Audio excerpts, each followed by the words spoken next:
Hello friends, কেমন আছেন আপনারা? আশা করি সবাই ভালো আছেন। আজকে আমরা আমার মেয়ের ফ্রেন্ডের বার্থডে পার্টিতে এসেছিলাম।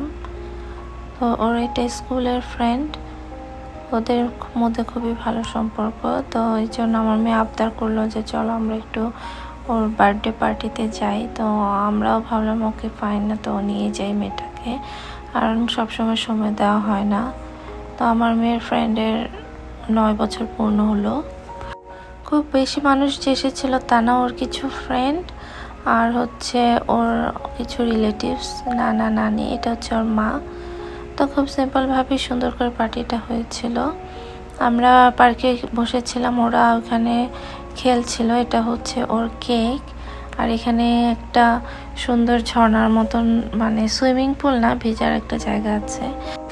গরমের মধ্যে এখানে সুন্দর জায়গা আছে আরেকটা, সেটার একটা ছোট্ট রিলস আমি আপনাদের সাথে শেয়ার করব।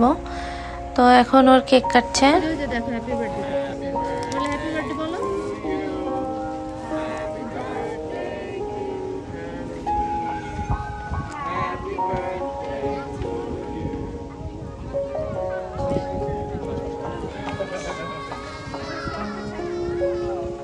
আসলে ওদের কালচার আর আমাদের কালচারে অনেক পার্থক্য আছে, তারপরেও বন্ধু তো বন্ধুই।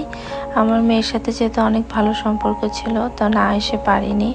মেয়ের আবদারের কারণে এসেছি। ভালো লেগেছিল, ওরা খুব আন্তরিক ছিল, আমাদের সাথে খুব ভালো ব্যবহার করেছে। তো আমিও অনেক ধন্যবাদ দিলাম আমাদেরকে ইনভাইট করার জন্য। তো আমার ভিডিওটা যদি একটু ভালো লেগে থাকে, লাইক কমেন্ট শেয়ার করুন, আর ফেসবুকে দেখলে ফলো দিয়ে দেবেন অবশ্যই, আর যদি ইউটিউবে দেখেন চ্যানেলটি সাবস্ক্রাইব করে দেবেন অবশ্যই।